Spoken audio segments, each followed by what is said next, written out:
Buenas tardes a todos y a todas. Bienvenidos nuevamente a una sesión de Hablemos de Salud, un espacio realizado por Hospital Digital. Mi nombre es Eva Guzmán y el día de hoy conversaremos sobre las enfermedades cardíacas y las recomendaciones para prevenir un infarto.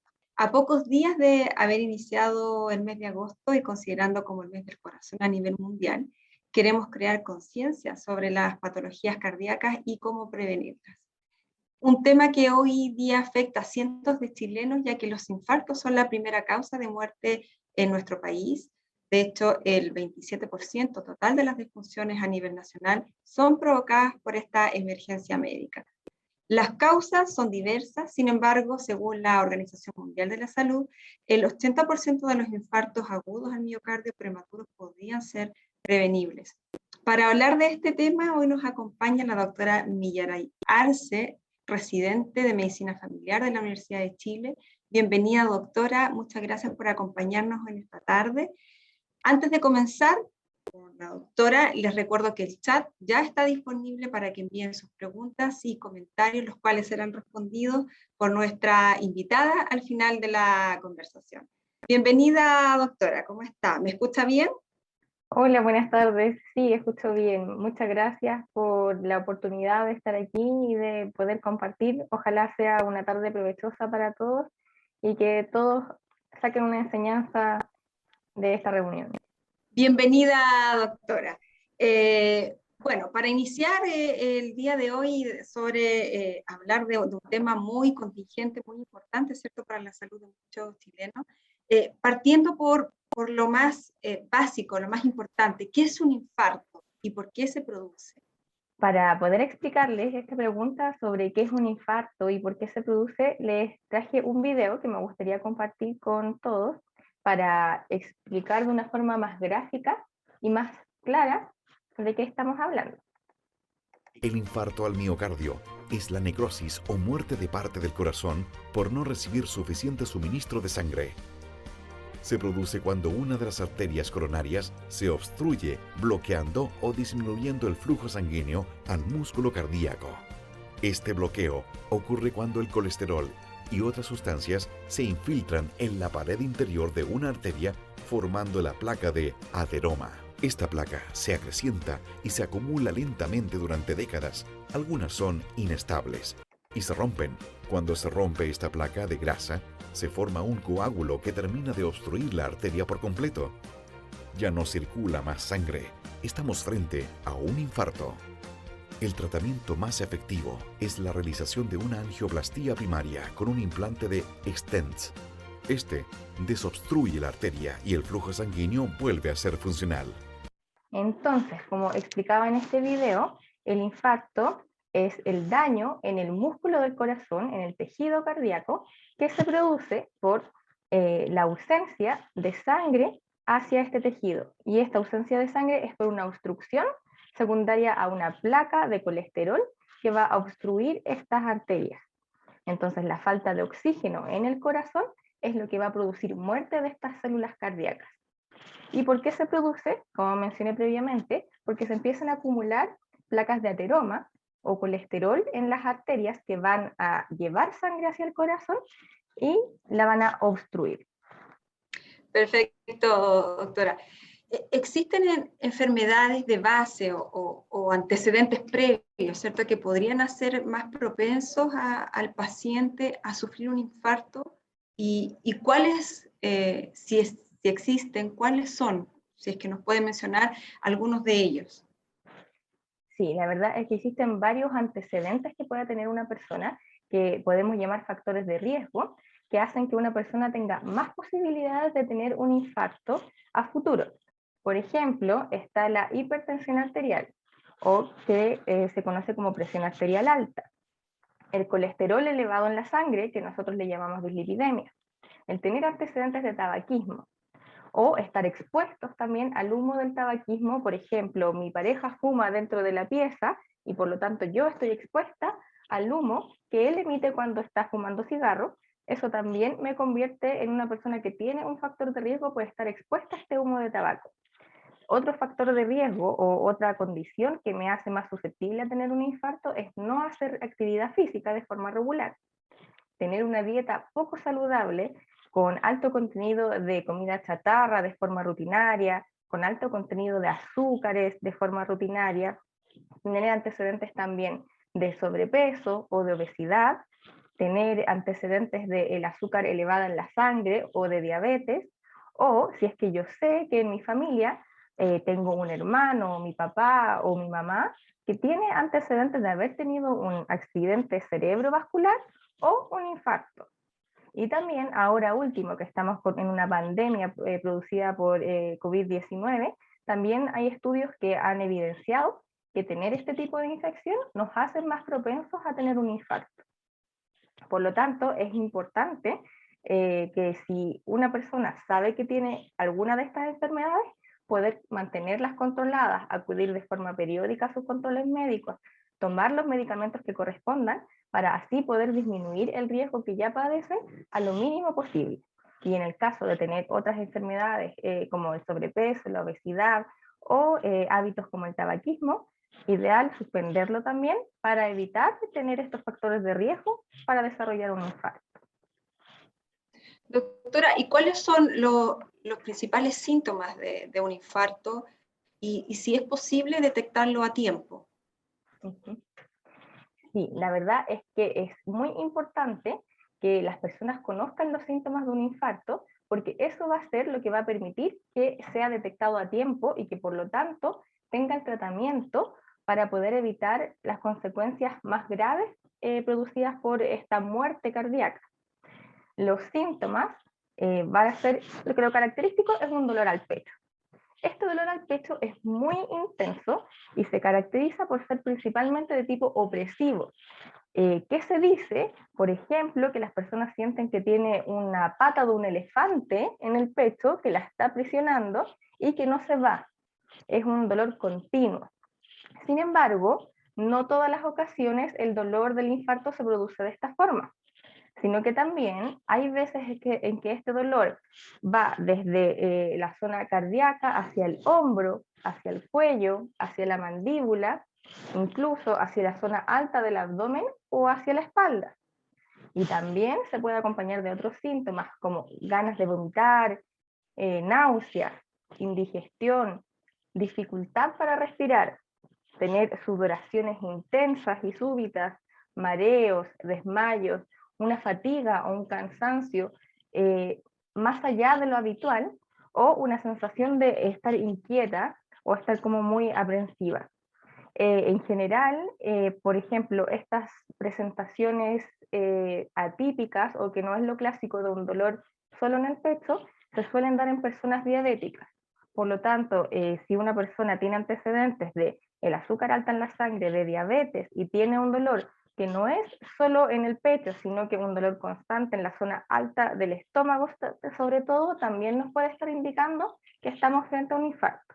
Así que es importante que se aprendan bien estos síntomas, porque si se los aprenden y los tienen dentro de su conocimiento, van a poder detectarlo a tiempo y acudir a un servicio de urgencia para que sean tratados oportunamente. Súper. Nos contaba usted cuáles eran, ¿cierto?, los síntomas de un infarto. Para quienes nos están escuchando hoy día, ¿cuál es la diferencia, doctora, entre una angina de pecho versus el infarto? Mire, angina, la definición de angina es un dolor torácico, ¿ya? Pero existen algunas anginas de pecho que podríamos decir que son un paso previo para desarrollar un infarto. Eso es a lo que nosotros llamamos una angina. La angina, ¿qué es? Es la reducción también del flujo de sangre hacia el corazón, pero no es una obstrucción completa ni que produzca muerte del tejido cardíaco. ¿Ya? La definición del infarto, como mencioné previamente, hay una obstrucción completa que va a producir muerte de este tejido. En cambio, en una angina de pecho hay una obstrucción también del flujo sanguíneo producido por estas placas de colesterol, pero que no van a producir muerte en el músculo cardíaco.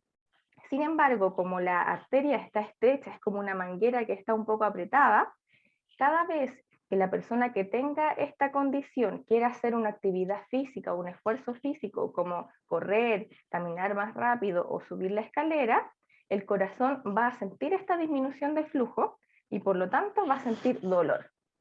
Es característico que personas que van caminando, van a intentar a trotar, paran porque sienten un dolor muy fuerte en el pecho, pero al detener esta actividad física, el dolor va a comenzar a ceder. En general estos dolores duran poquito tiempo, menos de 5 minutos por lo general. Y las personas después ya saben que cada vez que vayan a subir una escalera o que vayan a hacer actividad física, va a venir este dolor. Por lo tanto, ya están preparadas. Esas serían las principales diferencias de una angina con un infarto. Así que si es que hay alguien que tenga una angina de pecho, es recomendable de todas formas que acuda a su médico para que evalúen y lo tengan bajo control, controlando todos los otros factores de riesgo que conversamos previamente para evitar que esto vaya a avanzar hacia un infarto. Y conociendo ya estos síntomas que nos comentaba, angina o infarto, ¿cierto? ¿Qué debo hacer? Nos comentaba ir al médico, pero ¿qué exámenes debieran tomarme, ¿cierto? Si yo estoy con estos síntomas. Mire, claro, como mencioné bien anteriormente, frente a cualquier dolor que dure más de 5 minutos y que cumpla las características previas, va a ser importante acudir al servicio de urgencia más cercano, porque ahí se va a poder determinar si es que estamos frente, por ejemplo, a una angina inestable o realmente frente a un infarto o a otro tipo de condiciones que pudieran simular o tener los mismos síntomas que un infarto. Ahí los exámenes que se toman regularmente es un electrocardiograma, en el cual se ponen electrodos en el tórax desnudo del paciente para obtener un trazado del ritmo cardíaco, como se muestra en la imagen en la zona superior izquierda. A través de esta imagen, los médicos van a poder determinar si es que se ve alguna alteración que sugiera que el paciente está teniendo un infarto. Y además, se complementa este examen, el electrocardiograma, con un examen de sangre que mide algo que se denomina enzimas cardíacas, que estas enzimas cardíacas son liberadas cuando hay destrucción del músculo del corazón. Por lo tanto, como habíamos visto que el infarto lo que produce es muerte del tejido, esta muerte del tejido va a liberar hacia la sangre estas enzimas que vamos a poder detectar a través del examen de sangre y así confirmar que la persona está teniendo un infarto y poder tratarla a tiempo. Súper importantes esas recomendaciones, doctora. ¿Es cierto que los hombres son más propensos que las mujeres a sufrir un infarto? ¿Y por qué podría ocurrir esto? Sí, es cierto de forma parcial, porque las mujeres en esta oportunidad tenemos la ventaja de que las hormonas femeninas actúan como un factor protector para la aparición de infartos, pero esto es mientras estemos en edad fértil. Es decir, estamos protegidas hasta la menopausia. ¿Por qué? Porque luego de la menopausia equiparamos las estadísticas en cuanto a la aparición de infartos con los hombres. O sea, si a los hombres tienen frecuentemente síntomas de infarto entre los 40 y los 50, las mujeres lo vamos a tener entre los 50 y los 60 porque va a ser luego de la menopausia. Y esto es porque el estrógeno, que es la hormona femenina, produce en las arterias dilatación de estas. Por lo tanto, evita que se estrechen y por lo tanto la obstrucción de las arterias. Super. Doctora, y en relación a este mismo tema de lo propenso que puede ser más el hombre o la mujer a sufrir un infarto, ¿hay una predisposición genética a padecer o a la aparición de un infarto en una persona? Si bien el infarto no es una enfermedad hereditaria de por sí, sí existen algunas condiciones que aumentan el riesgo de que yo tenga un infarto. Por ejemplo, como había mencionado, si tengo familiares de primer grado, mis hermanos, mi papá o mi mamá, que han tenido un infarto o un accidente vascular, ese antecedente por sí solo ya me otorga a mí un mayor riesgo de padecer un infarto. Sin embargo, no es hereditario propiamente tal, porque si yo tengo una vida saludable, evito padecer de enfermedades crónicas, realizo ejercicio, puedo equilibrar este factor de riesgo que yo tengo. Es decir, es multifactorial.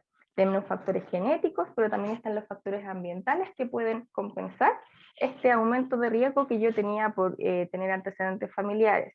O, por ejemplo, hay algunas enfermedades como la diabetes o como el colesterol alto, que también pudieran ser hereditarias en mi familia, pero si yo me preocupo de controlar los otros factores que sí puedo modificar, es posible que nunca llegue a tener un infarto.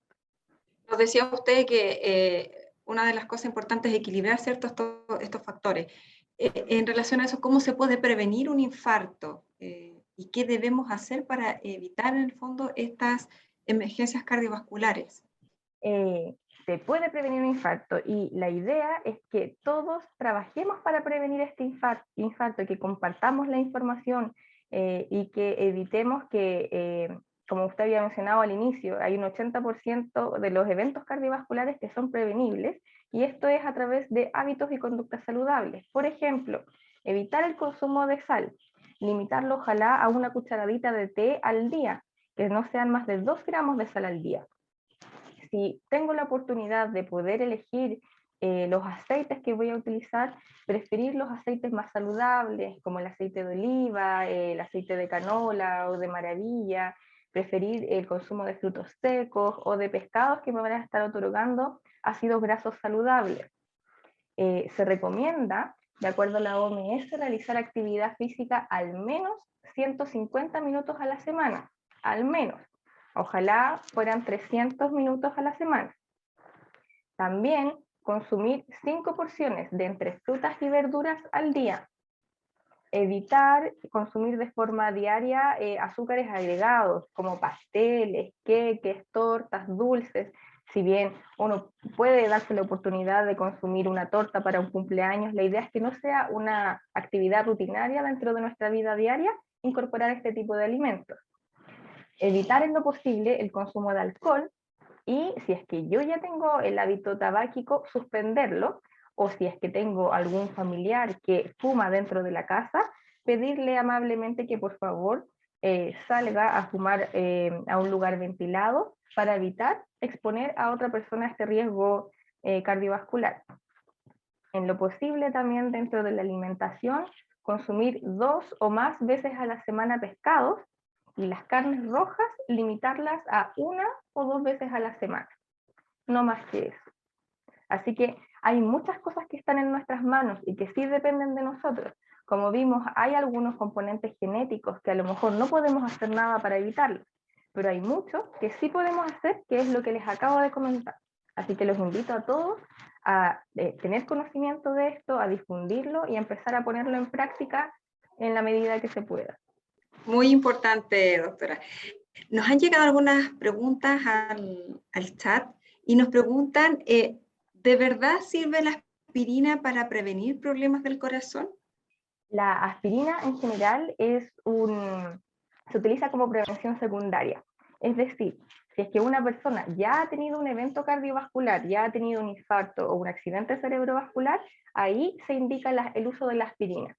Pero, o si es que existe un riesgo cardiovascular elevado, que probablemente su médico se lo va a comentar. Una persona que es hipertensa, es obesa, es diabética, tiene antecedentes familiares de primer grado, que tengo mi padre o mi hermana que tuvo un infarto en edad joven antes de los 65 años, ahí pudiera indicarse el uso de aspirina, pero no es un medicamento que sea indicado para todas las personas para prevenir el infarto, sino que más bien la idea es promover los estilos de vida saludables como principal pilar de prevención para la aparición de un infarto. Doctora, otra pregunta. ¿En qué edad se manifiestan más los infartos? En general, en los hombres entre los 40 y los 50, y las mujeres luego de la menopausia, como habíamos mencionado, porque antes tenemos este factor protector del estrógeno que nos está ayudando. Sin embargo, luego de la menopausia, que por lo general ocurre desde los 50 años, de ahí en adelante comienzan a aumentar las cifras de infarto en el sexo femenino. Entonces, 40 y 50 en hombres, 50 a 60 mujeres. Perfecto. Doctora, Para aquellas personas que han sido operadas posterior a un infarto, que han tenido, ¿cierto?, que instalarle, por ejemplo, un stent, ¿cuáles son las recomendaciones de cuidado para esas personas? Generalmente las personas que ya no han tenido un infarto tienen varias, si es que no son la mayoría de los factores de riesgo que habíamos conversado. Por ejemplo, pueden tener sobrepeso, obesidad, son sedentarios, fuman, entre otros. Por lo tanto, lo principal, luego de haber tenido un infarto y tener este stent, es controlar todos aquellos factores que van a perpetuar este daño en las arterias, esta inflamación y esta rigidez.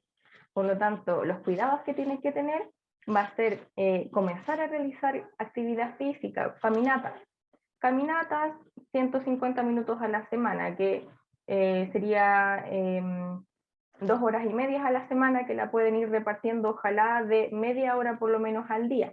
Y luego, una vez que se vayan acostumbrando a las caminatas, comenzar con caminatas más rápidos de acuerdo a lo que les vaya permitiendo su condición. Si es que fumaban, suspenderlos. Si es que tenían hábitos de alimentación poco saludables, comenzar a tener los controles también con su nutricionista, con su médico, que les haga recomendaciones de alimentos que no sean proinflamatorios, sino que les ayude a mantener controlada los alimentos que le pueden producir el colesterol alto. Si es que son hipertensos, mantener el uso apropiado de sus fármacos, conocer bien sus fármacos, tomarlos día a día y acudir a los controles médicos también para mantenerlos controlados. Y si son diabéticos, lo mismo, utilizar sus medicamentos, preocuparse de los alimentos y acudir a los controles, porque en resumen hay que controlar todos los factores que van a estar siendo un riesgo para desestabilizar este antecedente y que se pueda producir un nuevo infarto. Perfecto. Otra pregunta que nos llega. ¿Hay forma que los hombres más jóvenes, de 20 a 30 años de edad, sufran infartos por problemas previos del corazón? Claro, existen igual otro tipo de antecedentes